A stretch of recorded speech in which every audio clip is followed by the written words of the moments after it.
കർത്താവിൻ്റെ വിലയേറിയ നാമത്തിന് മഹത്വം. ഈ ദിവസത്തിൻ്റെ ലാസ്റ്റ് സെഷനാണ്. രാവിലെ ഉണ്ടായിരുന്ന പലരും വീടുകളിലേക്ക് മടങ്ങിപ്പോയി. എന്നാൽ ദൈവവചനം തുടർന്നും പഠിക്കാൻ താല്പര്യമുള്ള കുറേ പേര് ഇവിടെ ഇരിപ്പുണ്ട്. ഏതാണ്ട് 1 മണിക്കൂർ എനിക്ക് അനുവദിച്ചിട്ടുണ്ട്. ഒരു പ്രത്യേക വിഷയമാണ് എന്നെ ഏൽപ്പിച്ചിരിക്കുന്നത്. ഈ സെഷനിൽ എന്നോട് ആവശ്യപ്പെട്ടിരിക്കുന്നത് ഐക്യം അന്ത്യകാല സംഭവങ്ങളുടെ വെളിച്ചത്തിൽ. ഞാനൊരു പ്രവചനം പ്രസംഗിക്കുന്ന കർത്തദാസനാണ്. ലോകത്തിലും ഇന്ത്യയിലും ഒരുപാട് സ്ഥലങ്ങളിൽ ഈ പ്രവചന വിഷയങ്ങളോടുള്ള ബന്ധത്തിൽ പ്രസംഗിച്ചുകൊണ്ടിരിക്കുന്നു. ദൈവം എന്നെ അങ്ങനെ ഒരുക്കിയെടുത്തുവെന്ന് എനിക്ക് പൂർണ്ണ വിശ്വാസമുണ്ട്. അതുകൊണ്ട് ഇന്നും ബൈബിളിൻ്റെ പ്രവചനങ്ങളുടെ ഒരു വിദ്യാർത്ഥിയാണ് ഞാൻ. ഒരുപാട് സമയം ഇന്നും അതിരുന്ന് പഠിക്കാറുണ്ട്. കഴിഞ്ഞ 50 വർഷമായി ബൈബിളിൻ്റെ പ്രവചനങ്ങളിൽ തൽപരനായി ഞാൻ മാറിയതാണ്. ദൈവം എന്നെ പ്രത്യേകം ഒരുക്കിയെടുത്തു എന്ന് ഞാൻ വിശ്വസിക്കുന്നു. എൻ്റെ ഏറ്റവും ഫേവറേറ്റായിട്ടുള്ളൊരു ടോപ്പിക്കാണ് ഈ അന്ത്യകാല സംഭവങ്ങൾ. വളരെ പ്രാർത്ഥനയോടുകൂടെ ഞാൻ ആ വിഷയത്തിലേക്ക് എടുത്ത് വെക്കുകയാണ് എൻ്റെ ചുവടുകൾ. കാരണം വളരെ ബൃഹത്തായ ഒരു വിഷയം ഞാൻ ഏതാനും മിനിറ്റുകൾ കൊണ്ട് നിങ്ങളോട് പറഞ്ഞു തീർക്കണം. അതുകൊണ്ട് വളരെ ശ്രദ്ധയോടെ ആവശ്യമുള്ളത് മാത്രം പറയാം എന്നാഗ്രഹിക്കുകയാണ്. ഐക്യതയോടുള്ള ബന്ധത്തിലാണ് ഈ അന്ത്യകാല സംഭവങ്ങളെ വിലയിരുത്താനായിട്ട് ആവശ്യപ്പെട്ടിരിക്കുന്നത്. പ്രിയപ്പെട്ട നിങ്ങളോട് ഞാൻ പ്രാരംഭത്തിൽ ഒരു കാര്യം ഓർപ്പിക്കട്ടെ. കാലമതിൻ്റെ അന്ത്യത്തിലെത്തിയപ്പോൾ ദൈവത്തിൻ്റെ സ്ഥാപനങ്ങൾ ഭയങ്കരമായ സേറ്റനിക് അറ്റാക്കിലായി മാറി എന്നുള്ളത് വ്യക്തമായി നമുക്ക് അറിയാം. ദൈവം ഭൂമിയിൽ സ്ഥാപിച്ചിരിക്കുന്ന 3 സ്ഥാപനങ്ങളേ ഉള്ളൂ. 1 കുടുംബം, 2 ഭരണകൂടം, 3 സഭ. ഈ 3 സ്ഥാപനങ്ങളെ ദൈവം സ്ഥാപിച്ചിട്ടുള്ളൂ. നമുക്കറിയാം, കുടുംബം ദൈവം സ്ഥാപിച്ചതാണ്. ദൈവത്തിൻ്റെ ആദ്യത്തെ സ്ഥാപനം, ഇൻസ്റ്റിറ്റ്യൂഷൻ എന്ന് പറയുന്നത് ഒരു കുടുംബമാണ്. കുടുംബത്തിൻ്റെ പരാജയം ജനങ്ങൾക്ക് സ്വസ്ഥമായി പാർക്കുവാൻ ഭരണകൂടങ്ങളെ ദൈവം നിയമിച്ചാക്കി. വളരെ വ്യക്തമായി ദൈവവചനത്തിൽ വായിക്കുന്നുണ്ട്, ദൈവത്താൽ അല്ലാതെ ഒരധികാരമില്ല, ഉള്ള അധികാരങ്ങൾ ദൈവത്താൽ നിയമിക്കപ്പെട്ടിരിക്കുകയാണ്. റോമലേഖനം 13-ാം അധ്യായത്തിലും ഒക്കെ കാണുന്നു. ദാനിയേലിൻ്റെ പുസ്തകം 4-ാം അധ്യായത്തിൽ മുഴുവൻ അത്യുന്നതൻ മനുഷ്യരുടെ രാജ്യത്വന്മേൽ വാഴുകയും അതിനെ തനിച്ച് ബോധിച്ചവർക്ക് കൊടുക്കുന്നുവെന്ന് ദാനിയേൽ 4-ൽ നമ്മൾ വായിക്കുന്നുണ്ട്. അപ്പോൾ ദൈവത്തിൻ്റെ സിംഹാസനം ഈ ഭരണകൂടങ്ങളെ ഭരിക്കുന്നു, നിയന്ത്രിക്കുന്നുവെന്ന് ബൈബിള് തീർത്തും നമ്മളെ പഠിപ്പിക്കുന്നു. 3ാമത് ദൈവം സ്ഥാപിച്ച സ്ഥാപനമാണ് ദൈവസഭ. ദൈവം സ്ഥാപിച്ച 3ാമത്തെ സ്ഥാപനമാണ്. ഞാൻ എൻ്റെ സഭയെ പണിയും, പാതാള ഗോപുരങ്ങൾ അതിനെ ജയിക്കില്ല. സഭയുടെ ആരംഭം തൊട്ട് ദൈവസഭയ്ക്ക് പൈശാചികൻ്റെ ആക്രമണമുണ്ട്. എന്നാൽ കാലം അതിൻ്റെ അന്ത്യത്തിലെത്തിയപ്പോൾ ഈ 3 സ്ഥാപനങ്ങളും ഭയാനകമായി ഈ ആക്രമണം, അല്ലെങ്കിൽ ഭയാനകമായ ആക്രമണം, അതായത് കുടുംബത്തിലെ, രാഷ്ട്രങ്ങളിലെ, ദൈവസഭയിലെ പൈശാചികൻ്റെ ആക്രമണം കാണാം. ഞാൻ ഓരോ സെൻറ്റൻസിലെങ്കിലും ഒന്ന് പറഞ്ഞെടുക്കട്ടെ. കുടുംബത്തെക്കുറിച്ച് ഓർക്കുമ്പോൾ മലാക്കിയുടെ പുസ്തകം 4-ാം അധ്യായം എടുത്താട്ടെ. പഴയ നിയമം എങ്ങനെയാണ് അവസാനിക്കുന്നതെന്ന് നിങ്ങളൊന്ന് നോക്കുക. മലാക്കിയുടെ പുസ്തകം 4-ാം അധ്യായം അതിൻ്റെ 6-ാമത്തെ വാക്യം, 5-6 വാക്യം. യഹോവയുടെ വലുതും ഭയങ്കരമായ നാൾ വരും മുമ്പേ ഞാൻ നിങ്ങൾക്ക് ഏലിയാ പ്രവാചകനെ അയക്കും. ഞാൻ വന്ന് ഭൂമിയെ സംഹാര ശപഥം കൊണ്ട് ദണ്ഡിപ്പിക്കാതിരിക്കേണ്ടതിന് അവൻ അമ്മയപ്പന്മാരുടെ ഹൃദയം മക്കളോടും മക്കളുടെ ഹൃദയം അമ്മയപ്പന്മാരോടും നിരപ്പിക്കും. ഈ വാക്യത്തിൻ്റെ അർത്ഥം എന്താണ്? യഹോവയുടെ വലുതും ഭയങ്കരമായ നാൾ മഹോപദ്രവ കാലഘട്ടമാണ്. മഹോപദ്രവ കാലഘട്ടം വരച്ചു തരുമ്പോൾ ഒരു കാര്യം വ്യക്തമാണ്, തകരുന്ന കുടുംബത്തിൻ്റെ ചിത്രമാണ്. അവൻ വന്ന് ഏലിയാവിനെ ദൈവം അയക്കും. ഞാൻ വന്ന് ഭൂമിയെ സംഹാര ശപഥം കൊണ്ട് ദണ്ഡിപ്പിക്കാതിരിക്കേണ്ടതിന് അമ്മയപ്പന്മാരുടെ ഹൃദയം മക്കളിലോട്ടും മക്കളുടെ ഹൃദയം അമ്മയപ്പന്മാരിലോട്ടും നിരപ്പിക്കും. മറ്റു വിധത്തിൽ പറഞ്ഞാൽ പഴയ നിയമം അവസാനിക്കുന്നത്, നമ്മൾ ഓർക്കണം, തകരുന്ന കുടുംബത്തിൻ്റെ ചിത്രമാണ്. അതിൻ്റെ സാഹചര്യം പറഞ്ഞിട്ടുണ്ട്. യേശുക്രിസ്തു വരുന്നതിന് തൊട്ടു മുമ്പ് അതാണ് സംഭവിക്കുന്നത്. ആഗോളമായി കണ്ണോടിച്ചാൽ നമ്മൾ മുമ്പ് കണ്ടിട്ടില്ലാത്ത വിധം കുടുംബം തകരുകയാണ്. പാശ്ചാത്യ രാജ്യങ്ങളിൽ വിവാഹം കഴിക്കുവാനേ താല്പര്യമില്ല. 2007 അമേരിക്കയിൽ പത്രങ്ങളിൽ ഒരു വലിയ വാർത്ത വന്നു. New milestone in family history, കുടുംബചരിത്രത്തിൽ ഒരു പുതിയ നാഴികക്കല്ല്. സംഭവം എന്താണെന്ന് ചോദിച്ചാൽ, അവിവാഹിതരുടെ മക്കൾ വിവാഹിതരുടെ മക്കളെക്കാട്ടിലേറി.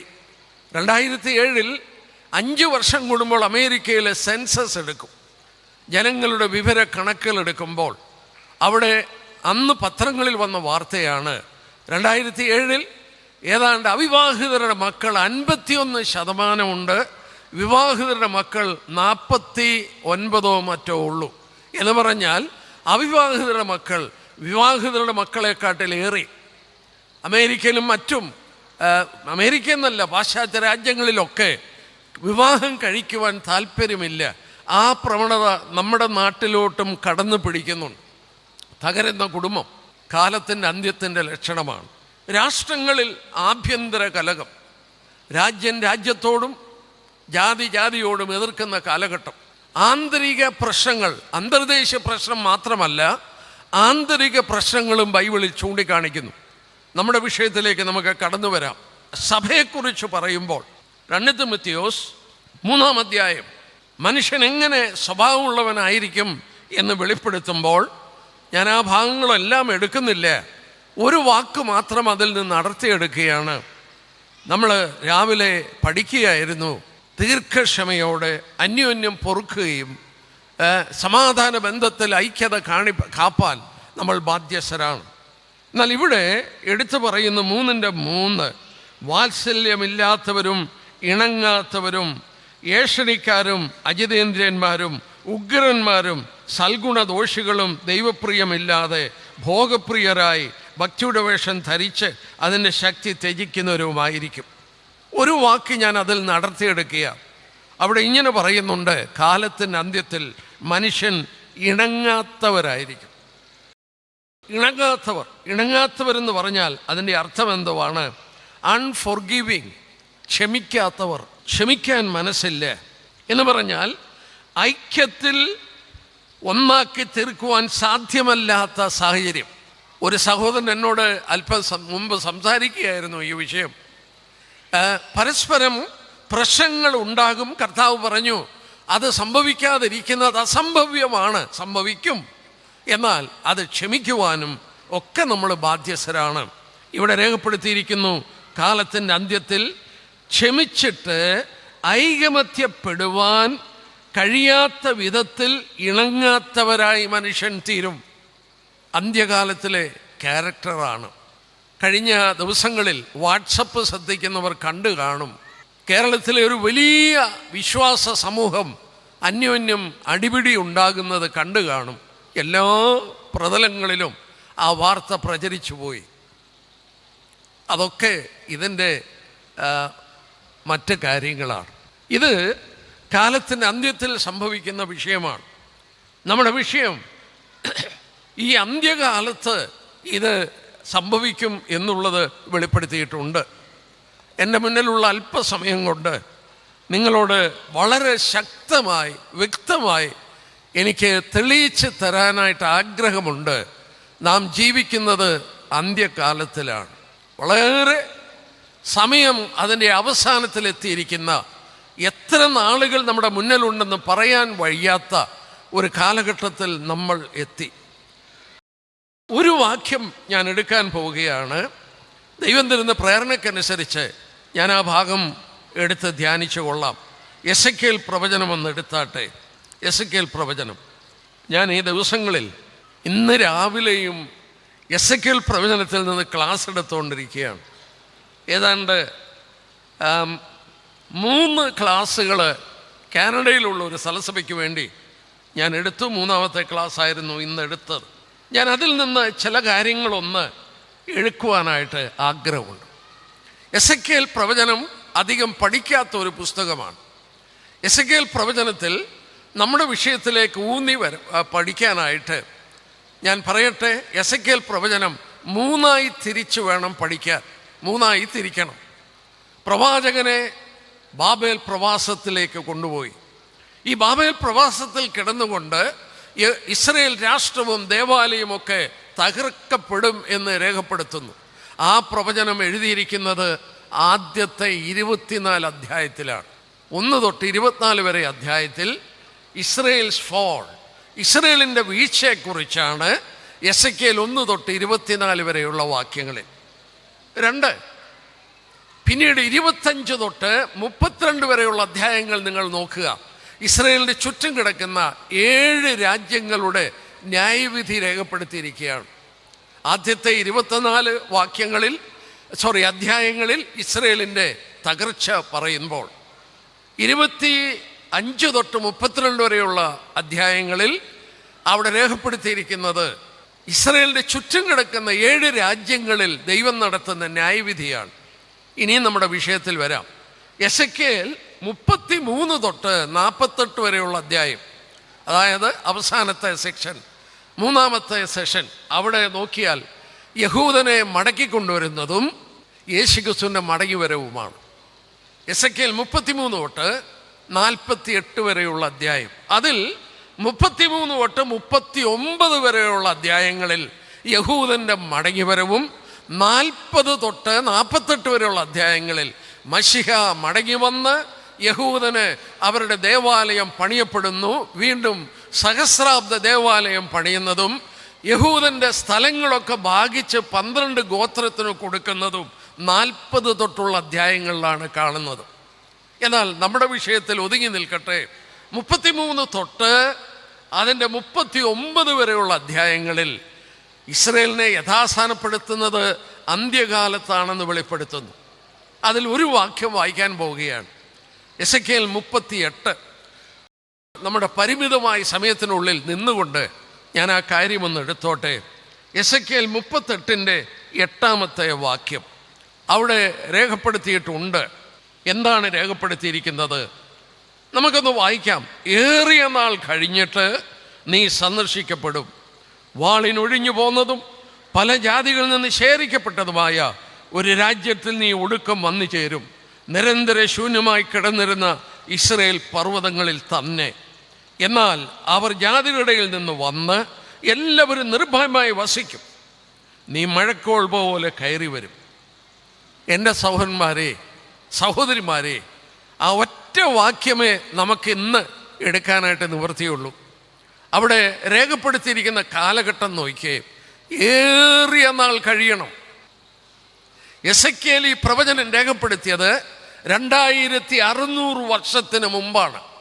അതായത് ക്രിസ്തുവിന് 600 വർഷം മുമ്പാണ് ബാബേൽ പ്രവാസത്തിൽ പോകുന്നത്. ബാബേൽ പ്രവാസത്തിൽ കിടന്നുകൊണ്ട് പ്രവചിച്ചതാണ് ഈ രേഖപ്പെടുത്തിയിരിക്കുന്നത്. അത് കഴിഞ്ഞ് 2000 വർഷമായി എന്ന് പറഞ്ഞാൽ ഇന്നേക്ക് ഏതാണ്ട് 2600 വർഷം മുമ്പ് ബാബേൽ പ്രവാസം, ക്രിസ്തുവിന് 600 വർഷം മുമ്പ്, ക്രിസ്തു വന്ന് 2000 വർഷം കൂടായി എന്ന് പറയുമ്പോൾ ഏതാണ്ട് 2600 വർഷം മുമ്പ് എഴുതപ്പെട്ട പ്രവചനമാണ് ഈ പ്രവചനം. അവിടെ രേഖപ്പെടുത്തിയിരിക്കുന്നു, ഏറിയ നാൾ കഴിയണം. ആ 8-ാം വാക്യത്തിൻ്റെ അവസാനം നീ ഒടുക്കം വന്നു ചേരും. ഇംഗ്ലീഷിൽ വായിച്ചാൽ ഇൻ ദ ലേറ്റർ ഡേയ്സ്, അന്ത്യകാലത്തിൽ നീ വരും. അവിടെ എവിടെ വരുമെന്നായി പറയുന്നേ? ആരോടായി പറയുന്നത്? അനേക നാളുകൾ കഴിയുമ്പോൾ പല ജാതികളിൽ നിന്ന് ശേഖരിക്കപ്പെട്ടൊരു സ്ഥലത്തിൽ നീ വരും. എൻ്റെ പ്രിയപ്പെട്ടവരോട് ആദ്യം ഞാനത് എടുക്കട്ടെ. എവിടെ നിന്നാണ് യഹൂദ രാജ്യത്തെ ശേഖരിച്ചത്? ഇവിടെ രേഖപ്പെടുത്തിയിരിക്കുന്ന വാക്ക് നോക്കിയാട്ടെ. ഏറിയ നാൾ കഴിഞ്ഞിട്ട് വാളിനൊഴിഞ്ഞു പോകുന്നതും പല ജാതികളിൽ നിന്ന് ശേഖരിക്കപ്പെട്ടതുമായ ഒരു രാജ്യത്തിൽ നീ ഒടുക്കം വന്നു ചേരും. ദൈവം എടുത്തു പറയുന്നു, നിരന്തര ശൂന്യമായി കിടന്ന ഇസ്രയേൽ പർവ്വതങ്ങളിൽ തന്നെ.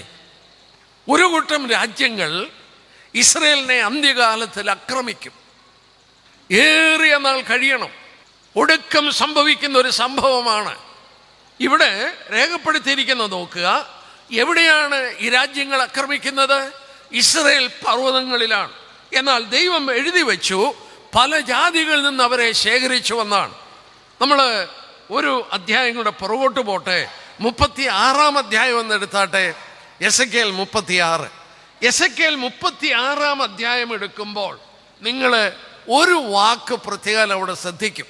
ഒരു പെൻസിലോ പേനയോ കയ്യിലെടുത്ത് നിങ്ങൾ അടയാളപ്പെടുത്തുവാൻ ശ്രമിക്കുക. ഞാൻ ചെയ്യും, ഞാൻ ചെയ്യും, ഞാൻ ചെയ്യും. 21 പ്രാവശ്യം അവിടെ പറയുന്നുണ്ട്. I will, I will, I will. ദൈവം പറയുകയാണ് ഞാൻ ചെയ്യും, ഞാൻ ചെയ്യും, ഞാൻ ചെയ്യും. 21 പ്രാവശ്യം പറയുന്നു. 21 പ്രാവശ്യവും ദൈവം പറയുന്നത് ഇസ്രായേലിനോടുള്ള ബന്ധത്തിൽ ദൈവം ചെയ്യുമെന്നാണ് പറയുന്നത്. ഒരു വാക്യം വായിക്കാം, ഒരു വാക്യം. ഞാൻ പറഞ്ഞു പരിമിതമായ സമയമേ ഉള്ളൂ. ഒരു വാക്യം വായിക്കാം. 24 വാക്യം നോക്കി. ഞാൻ നിങ്ങളെ ജാതികളുടെ ഇടയിൽ നിന്ന് കൂട്ടി സകല ദേശങ്ങളിൽ നിന്ന് നിങ്ങളെ ശേഖരിച്ച് സ്വന്തം ദേശത്ത് വരുത്തും. എൻ്റെ സൗരന്മാരെ, ജാതികളെന്ന് മലയാളത്തിൽ വായിക്കുമ്പോൾ ഇംഗ്ലീഷ് ബൈബിൾ അടുത്ത് വെച്ച് നോക്കിയാൽ നേഷൻസ് എന്നാണ്, രാഷ്ട്രങ്ങൾ. ഞാൻ നിങ്ങളെ രാഷ്ട്രങ്ങളിൽ നിന്ന് ശേഖരിക്കും. AD 70 അവരെ ചിതറിച്ചു റോമാക്കാര്. AD 135 ചിതറിച്ചു. എവിടെ ചിതറിച്ചു? ലോകവ്യാപകമായി ചിതറിച്ചു. എംപറർ ഹേഡ്രിയൻ കൽപ്പന കൊടുത്തു, ജീവൻ വേണോ യഹൂദൻ അവിടെ നിന്ന് പൊയ്ക്കോണം, അല്ലേ നിങ്ങളെ കൊല്ലും. ആളുകൾ അവിടെ നിന്ന് പ്രാണരക്ഷാർത്ഥം ഓടി. ലോകത്തിൻ്റെ എല്ലാ കോണിലും അവർ ചിതറിപ്പോയി. കർത്താവ് പറഞ്ഞ വാക്ക് ഓർമ്മയുണ്ടല്ലോ, ലൂക്കോസ് 21 വായിക്കുന്നു, നിങ്ങൾ വാളിൻ്റെ വായ്ത്തിലയാൽ വീഴും, സകല ജാതികളിലേക്കും നിങ്ങളെ ബദ്ധരായി കൊണ്ടുപോകും. ആഗോളമായി അവരെ ചിതറിച്ചു കളയുമെന്ന് രേഖപ്പെടുത്തി. ഈ വാക്യം എടുക്കുമ്പോൾ എൻ്റെ മനസ്സിൽ വേറെ ഒരു ചിന്ത വരുന്നുണ്ട്. അവരൊരു രാജ്യമായി തീരുന്നതിന് മുമ്പ്, രാജ്യമായിട്ടില്ല, അവരെ മോശ നടത്തിക്കൊണ്ടുവരികയാണ്. മോശ നടത്തിക്കൊണ്ടുവരുമ്പോൾ ഇസ്രയേലിൽ അവർ പ്രവേശിക്കുന്നതിന് മുമ്പ് മോശ പറഞ്ഞു. ആ വാക്ക് നമുക്കൊന്ന് നോക്കാം. ആവർത്തന പുസ്തകം 28 അധ്യായം എന്നെടുത്താട്ടെ. ആവർത്തനം 28. എന്നെ ദൈവാത്മാവ് പ്രേരിപ്പിക്കുന്ന വാക്യങ്ങൾ ഞാൻ എടുത്ത് കാണിക്കാം. ആവർത്തനം 28 രേഖപ്പെടുത്തുന്നത് ഇസ്രയേൽ രാജ്യമായിട്ടില്ല, അവർ മോവാബ് സമഭൂമിയിലാണ്. ഇത് കഴിഞ്ഞിട്ട് അവർ കനാനിലേക്ക് കയറാൻ പോവുകയാണ്. ആ കയറുന്നതിന് മുമ്പ് മോശ പറഞ്ഞു, നിങ്ങൾ ദൈവത്തെ അനുസരിക്കാതെ വരും. 2 പ്രാവശ്യം നിങ്ങളുടെ സ്വന്തം രാജ്യം വിട്ടുപോകും. 2 പ്രാവശ്യം, 3 പ്രാവശ്യമില്ല, 2 പ്രാവശ്യം. നോക്കാട്ടെ, അത് രണ്ടും അത് അത്ഭുതകരമായ പ്രവചനമാണ്. അവർ രാജ്യമായിട്ടില്ല, രാജ്യമാകുന്നതിന് മുമ്പ് പറഞ്ഞിരിക്കുകയാണ്. 32 വാക്യം നോക്കി. 32 വാക്യം. നിന്റെ പുത്രന്മാരും പുത്രിമാരും അന്യജാതിക്ക് അടിമകളാകും.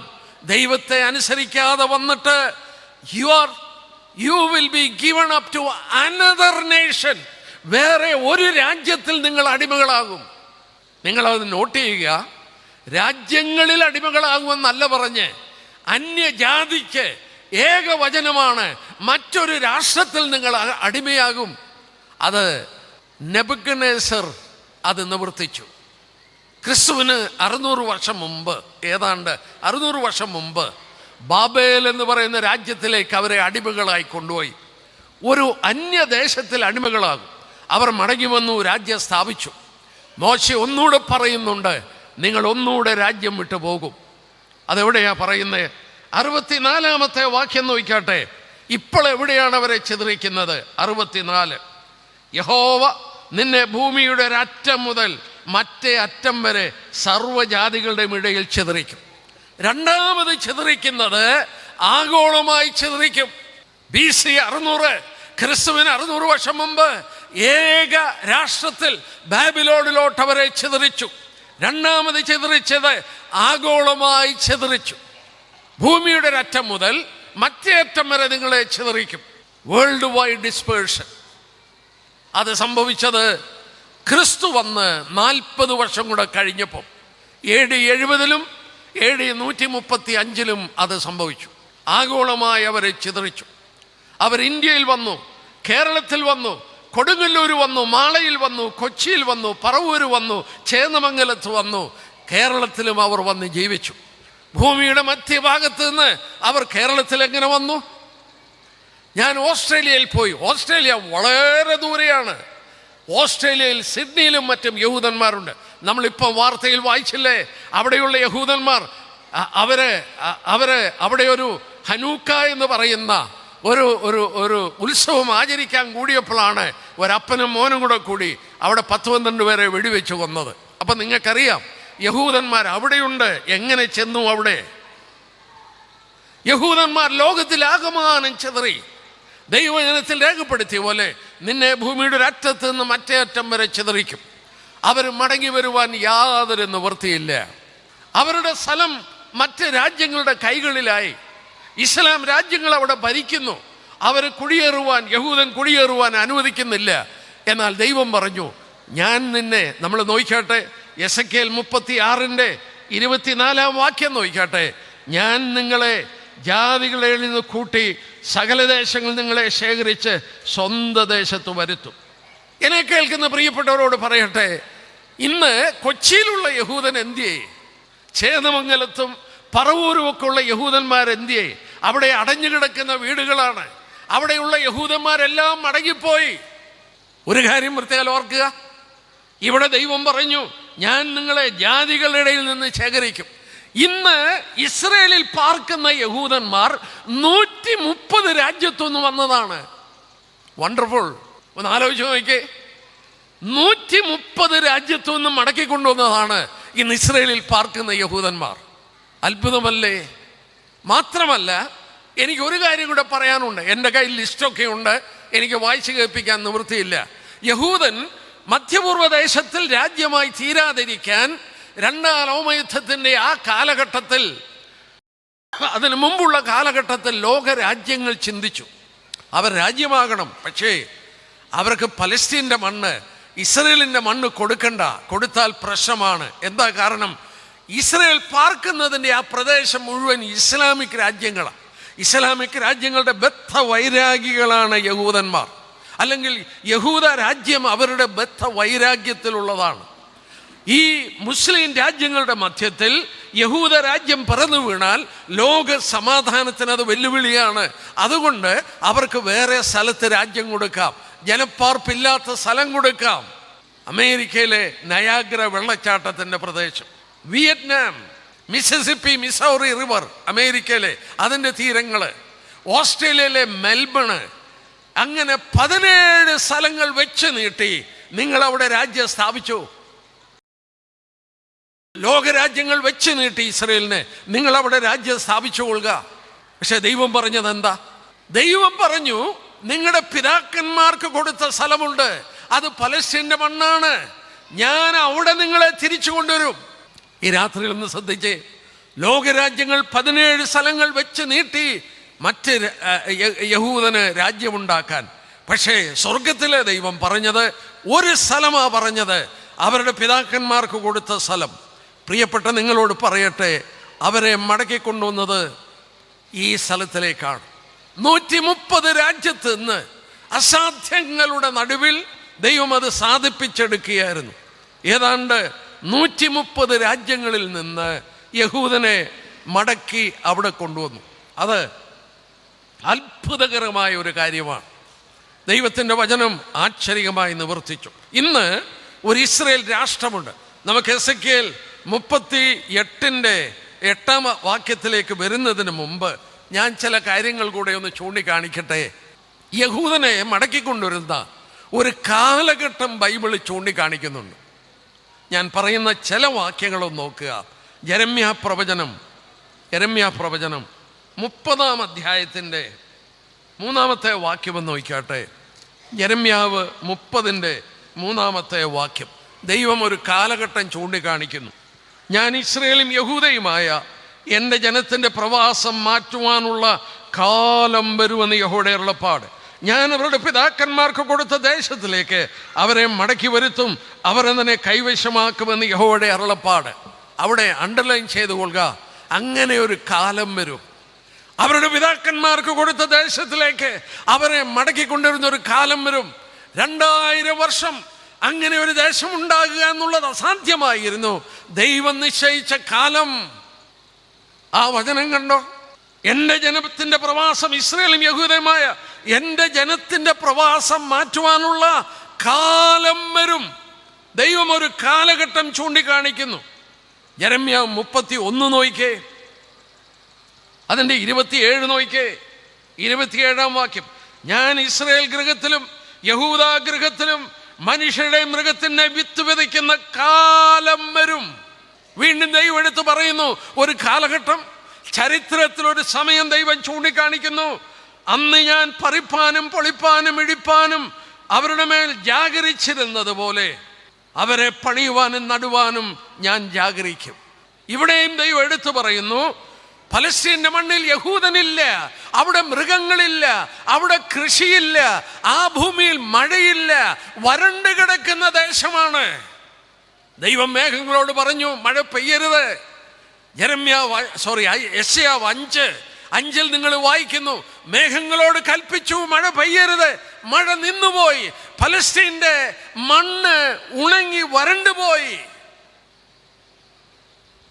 ഇവിടെ വായിക്കുന്ന കണ്ടോ, അവിടെ മൃഗങ്ങളില്ല, മൃഗങ്ങൾക്ക് ജീവിപ്പാനൊക്കില്ല, രാജ്യത്തിൽ മനുഷ്യരില്ല.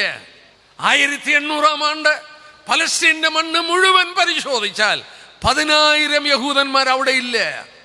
ദൈവം പറഞ്ഞു, ഞാൻ അവിടെ വീണ്ടും മനുഷ്യരെ കൊണ്ടുവരുന്ന കാലം വരും, അവിടെ മൃഗങ്ങളെ കൊണ്ടുവരുന്ന കാലം വരും. ഞാൻ അവരുടെ പിതാക്കന്മാർക്ക് കൊടുത്ത സ്ഥലത്തിലേക്ക് അവരെ മടക്കി കൊണ്ടുവരും. തീർന്നില്ല. യോവേൽ പ്രവചനം 3-ാം അധ്യായം. ഞാൻ അത്യാവശ്യമുള്ള ചില വാക്യങ്ങൾ ചൂണ്ടിക്കാണിക്കട്ടെ. നമ്മൾ വന്നെത്തിയ കാലഘട്ടത്തെ വിലയിരുത്താൻ വേണ്ടി ഞാൻ വായിക്കുകയാണ്. യെരമ്യാ പ്രവചനം, യോവേൽ പ്രവചനം 3-ാം അധ്യായം. യോവേൽ പ്രവചനം 3-ാം അധ്യായത്തിൻ്റെ 1-ാമത്തെ വാക്യം നോക്കുക. ഞാൻ യഹൂദയുടെയും യെരുശലേമിന്റെ സ്ഥിതി മാറ്റുവാനുള്ള നാളുകളിലും കാലങ്ങളിലും, വീണ്ടും അവിടെ എടുത്തു പറയുന്നു, ദൈവം ഒരു കാലഘട്ടത്തെ ചൂണ്ടിക്കാണിക്കുന്നു. അവരെ മടക്കിക്കൊണ്ടുവരുന്ന നാളുകൾ, കാലങ്ങൾ, അവരുടെ സ്ഥിതിക്ക് മാറ്റം വരുന്ന ഒരു നാളുകൾ, ഞാൻ അവരെ മടക്കിക്കൊണ്ടുവരുന്ന കാലം. ഇനി നമുക്ക് യെരമ്യാവ് 16 നോക്കിക്കാട്ടെ.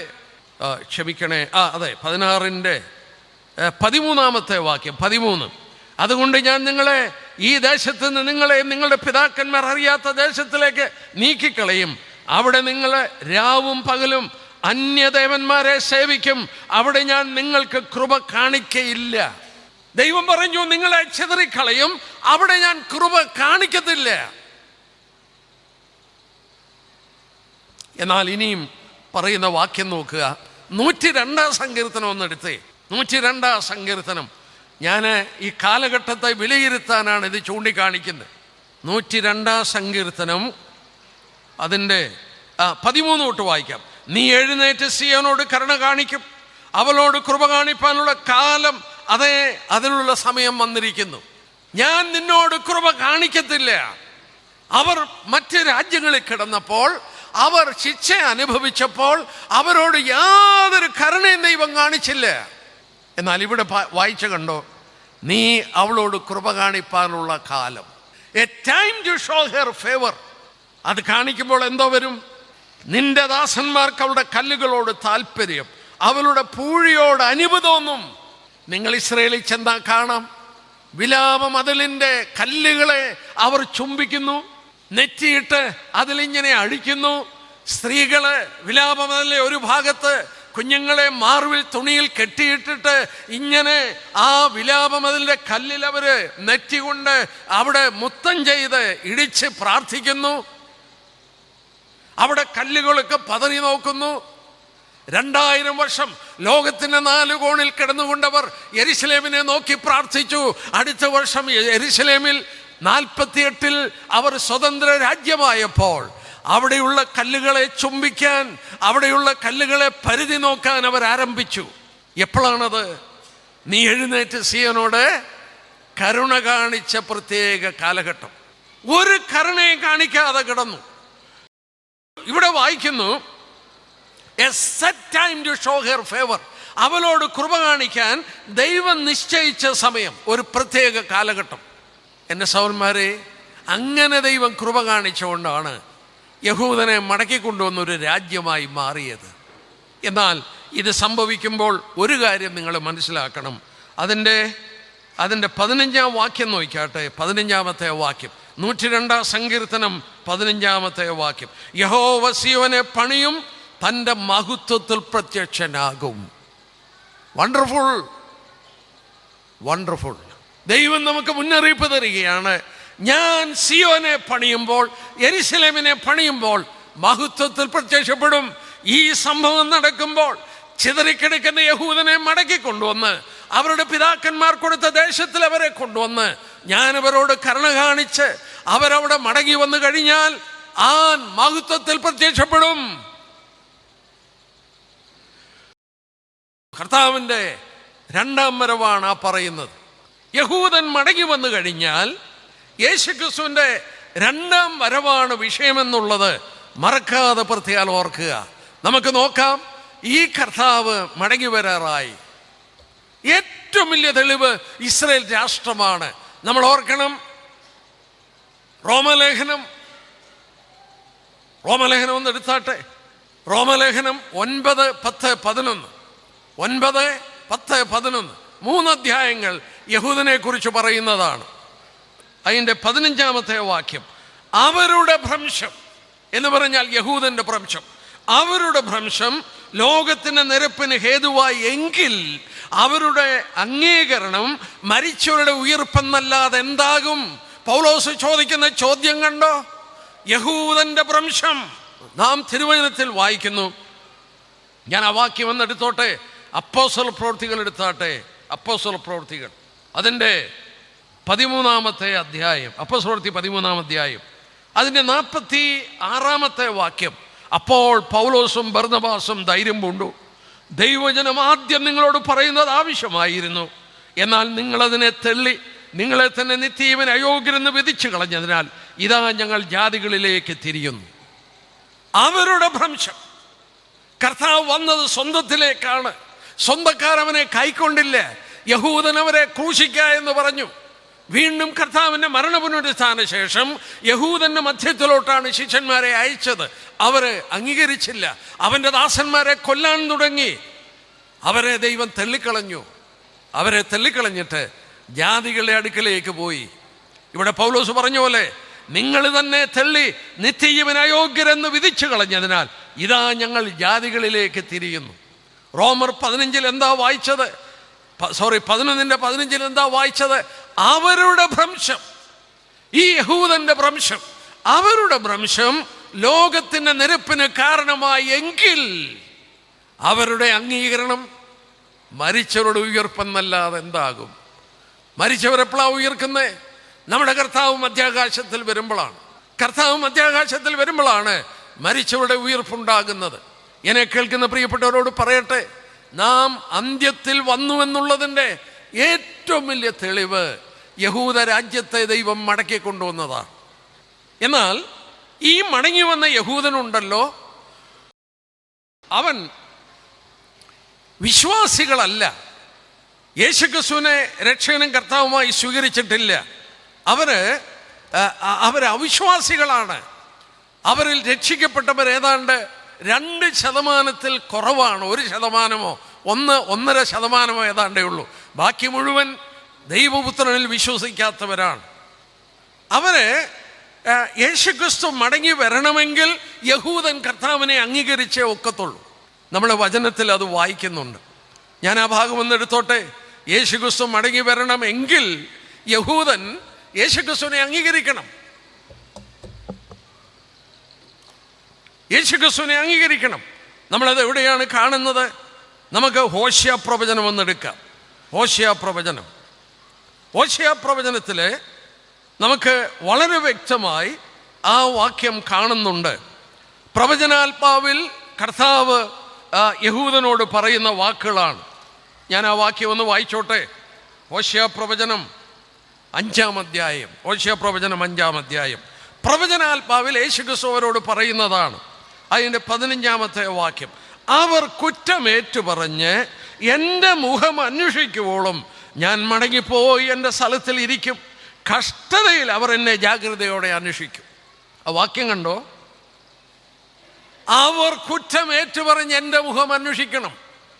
അവരുടെ വാഗുണ്ടവര് ആർത്തട്ടഹസിച്ചു, അവനെ ക്രൂശിക്ക, ഞങ്ങൾക്ക് അവനെ വേണ്ട വേണ്ട എന്നവർ പറഞ്ഞു. അവരുടെ വായി കൊണ്ട് വീണ്ടും പറയണം. മത്തായി 23 അതിൻ്റെ 37 തൊട്ട് 39 വരെയുള്ള വാക്യം, കർത്താവിൻ്റെ നാമത്തിൽ വരുന്നവൻ അനുഗ്രഹിക്കപ്പെട്ടവനെന്ന് നിങ്ങൾ പറയുവോളം നിങ്ങൾ ഇനി എന്നെ കാണില്ല.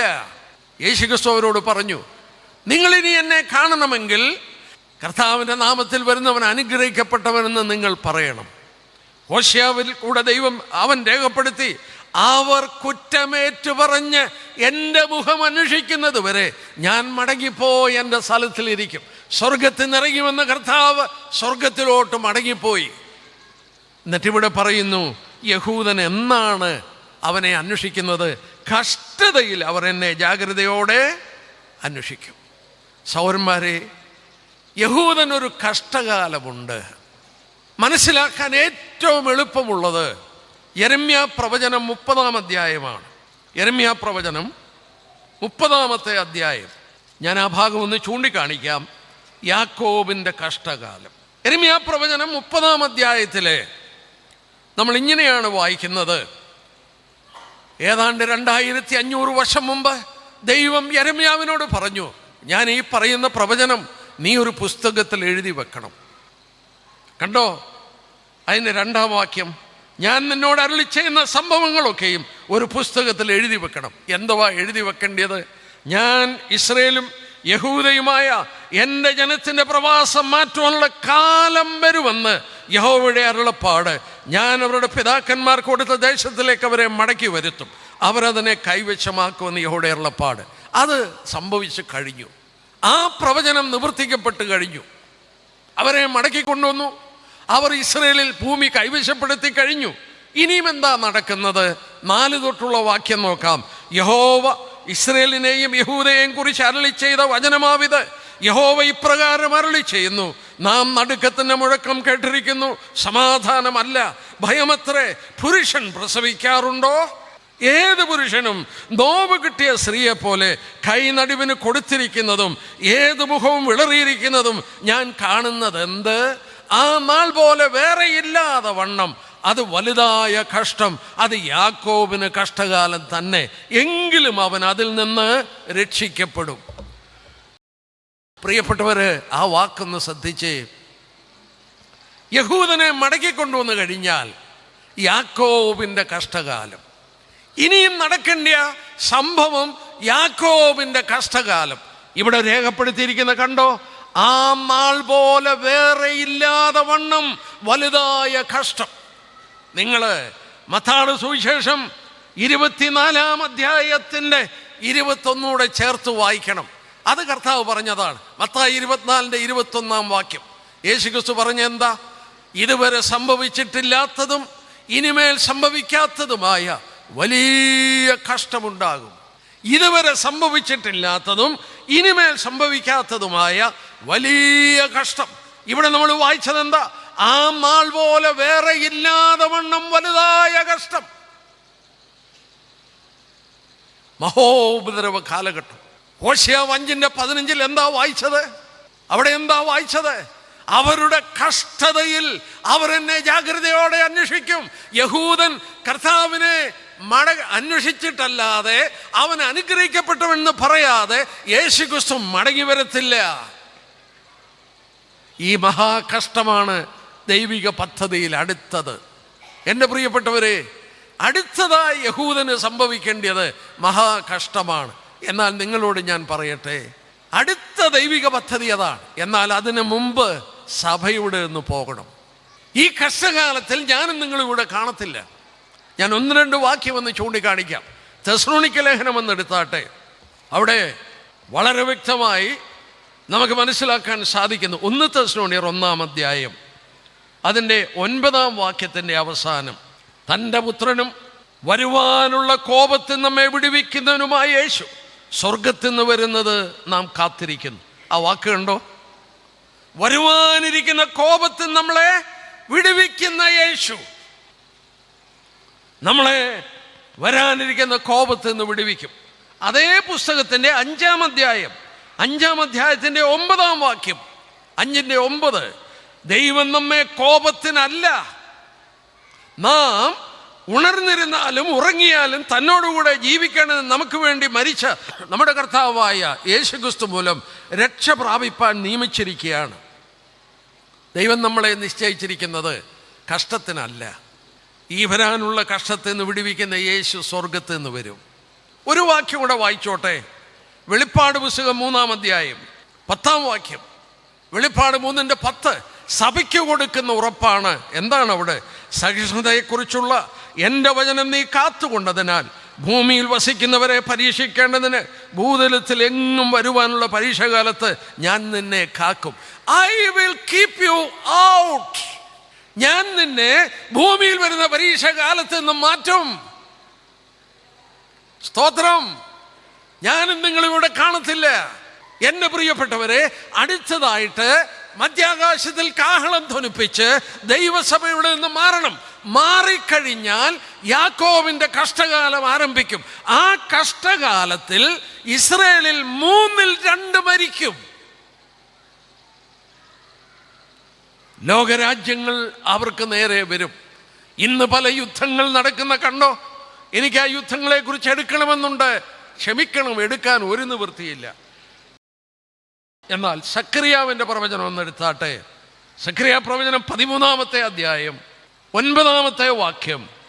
8 തൊട്ട് വായിക്കാം. എന്നാൽ സർവദേശത്തിലും 2/3 ഛേദിക്കപ്പെട്ട് പ്രാണനെ വിടും, 1/3 ശേഷിച്ചിരിക്കുമെന്ന് യഹോവയുടെ അരുളപ്പാട്. 1/3 ഞാൻ തീയിൽ കൂടെ കടത്തി, വെള്ളി ഊതി കഴിക്കുന്ന പോലെ അവരെ ഊതി കഴിക്കും, പൊന്നു ശോധന കഴിക്കുന്ന പോലെ അവരെ ശോധന കഴിക്കും. അവർ എൻ്റെ നാമത്തെ വിളിച്ചപേക്ഷിക്കും, ഞാൻ അവർക്ക് ഉത്തരമരുളും. അവരെൻ്റെ ജനമെന്ന് ഞാൻ പറയും, യഹോവ എൻ്റെ ദൈവം എന്ന് അവരും പറയും. 1/3 രക്ഷിക്കപ്പെടുകയുള്ളൂ. 2/3 യഹൂദൻ കൊല്ലപ്പെടും. ഇന്ന് കാണുന്ന പ്രശ്നങ്ങളുണ്ടല്ലോ ലോകത്തിലെ, ഈ പ്രശ്നങ്ങൾ മുഴുവൻ എൻ്റെ സഹോദരന്മാരെ, ഇസ്രായേൽ സഭ മാറ്റപ്പെട്ട് കഴിഞ്ഞാൽ ഇസ്രായേൽ ഭയങ്കരമായ പ്രശ്നത്തിലേക്ക് ഇറങ്ങാൻ പോവുകയാണ്. നമ്മൾ വായിച്ച എസെക്കിയേൽ 38 വീണ്ടും വരാം. ഞാൻ 5 മിനിറ്റ് കൊണ്ട് ആ ഭാഗം ഒന്ന് പറഞ്ഞു നിർത്താൻ നോക്കട്ടെ.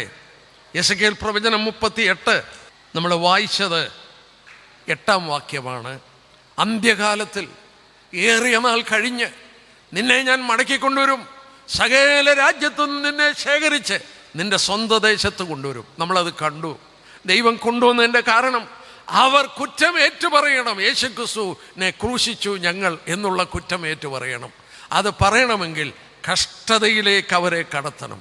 ആ കഷ്ടതയിലേക്ക് അവരെ കടത്തുന്നതിന് മുമ്പ് നമ്മളെ ഇവിടെ നിന്നും മാറ്റണം. നമ്മൾ 102-ാം സങ്കീർത്തനത്തിൽ എന്താ വായിച്ചത്? ദൈവം യഹൂദനോട് കരുണ കാണിക്കണം, അതേ കൃപ കാണിക്കാനുള്ള കാലം. ആ കാലം വരുമ്പോൾ നമ്മൾ കണ്ടു, അവൻ മഹത്വത്തിൽ പ്രത്യക്ഷപ്പെടും. അവൻ മഹത്വത്തിൽ പ്രത്യക്ഷപ്പെടും. എസെക്കിയേൽ 38 ഇവിടെ വായിക്കുന്നുണ്ട്, ഇസ്രായേലിനെ ഒരു സൈനിക കൂട്ടം ആക്രമിക്കും.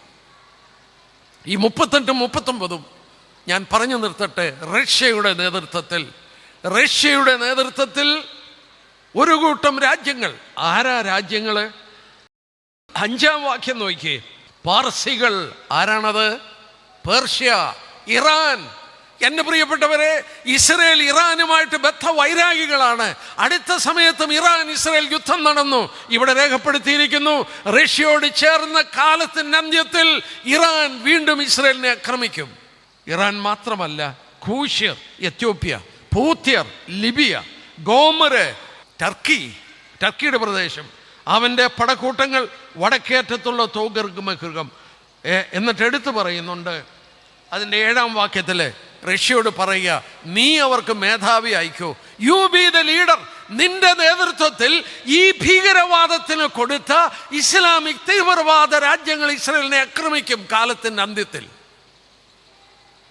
ആക്രമണത്തിൽ റഷ്യ തകർന്നു പോകും. 2 അധ്യായം 38, 39. ഇന്ന് രാഷ്ട്രീയ ഗതികൾ നമ്മൾ വിലയിരുത്തി കഴിഞ്ഞാൽ ആ യുദ്ധം എപ്പോൾ വേണേലും നടക്കാം. ഈ തീവ്രവാദികളായ ലിബിയോടും ഇറാനോടും ഇങ്ങനെയുള്ള രാജ്യങ്ങളോട് അടുത്ത് നിൽക്കുന്നൊരു രാജ്യമുണ്ട്, അത് റഷ്യയാണ്. റഷ്യയാണ് ആയുധം കൊടുത്തവരെ നിറച്ചിരിക്കുന്നത്. റഷ്യ അവരെ നയിക്കും ഇസ്രായേലിനെ അവസാനം ആക്രമിക്കാൻ. അത് നടക്കണമെങ്കിൽ ഞാനും നിങ്ങളിവിടെ നിന്ന് പോകണം.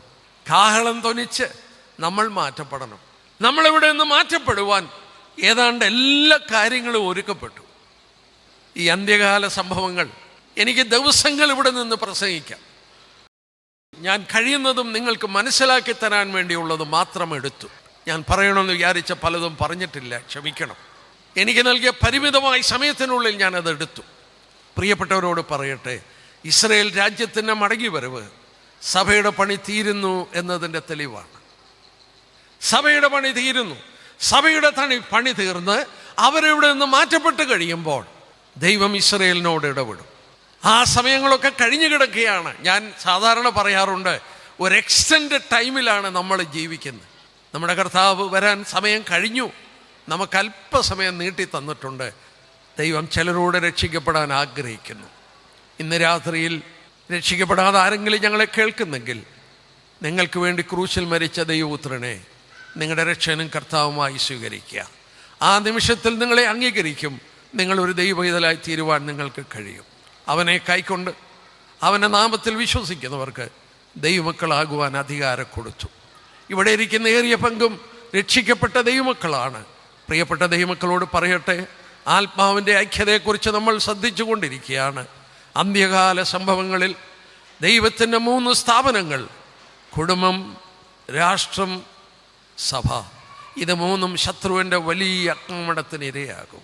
ഇതിൻ്റെ മധ്യത്തിൽ നമ്മൾ വളരെ വിശ്വസ്തരായി ദൈവം നമുക്ക് നൽകിയ ആത്മാവിൻ്റെ ഐക്യത കാത്തു സൂക്ഷിപ്പാൻ എന്തു വില കൊടുത്തു ഐക്യത സൂക്ഷിച്ച് വിശ്വസ്തരായി പാർക്കുവാൻ ദൈവം ഇടയാക്കട്ടെ. നാം അങ്ങനെ സൂക്ഷിച്ച് ജീവിച്ചാൽ നമ്മുടെ കർത്താവ് മടങ്ങി വരുമ്പോൾ നമ്മളെ ആദരിക്കും, നമുക്ക് പ്രതിഫലം തരും. നമ്മൾ കർത്താവിൻ്റെ സന്നിൽ കടന്നു ചെല്ലുമ്പോൾ ഞാൻ കൊടുത്ത വില അതിന് കർത്താവ് നമ്മളെ മാനിക്കും. തൻ്റെ ജനത്തിൻ്റെ ഐക്യത സൂക്ഷിക്കാൻ നമ്മൾ പ്രയത്നിച്ചതിന് പ്രതിഫലം തരും. നമ്മൾ ഓർക്കണം, കാലം അതിൻ്റെ അന്ത്യത്തിലെത്തി. മനുഷ്യർ ഇണങ്ങാത്തവരായി മാറുന്നൊരു കാലഘട്ടമാണ് ഞാനും നിങ്ങൾ ജീവിക്കുന്ന കാലഘട്ടം. ക്രിസ്തീയ സഭയിൽ എന്തെല്ലാം പ്രശ്നങ്ങൾ, വഴക്കുകൾ, പ്രശ്നങ്ങൾ നമ്മൾ വാട്സപ്പിലും മറ്റും നമ്മൾ കണ്ടു. കേസുകൾ, പ്രശ്നങ്ങൾ, ഒരിക്കലും ദൈവജനം ചെയ്യാൻ പാടില്ലാത്തത് ചെയ്യുന്നൊരു കാലഘട്ടത്തിൽ നമ്മൾ ജീവിക്കുകയാണ്. ഈ അന്ത്യകാലത്തിൽ ആത്മാവിൻ്റെ ഐക്യത സൂക്ഷിക്കാൻ വില കൊടുക്കാം. കർത്താവ് നമ്മെ സഹായിക്കട്ടെ. എന്നെ ക്ഷമയോടെ കേട്ടതിന് വളരെ നന്ദി. ദൈവം നിങ്ങളെ അനുഗ്രഹിക്കട്ടെ. അവൻ്റെ നാമം മഹത്വപ്പെടട്ടെ.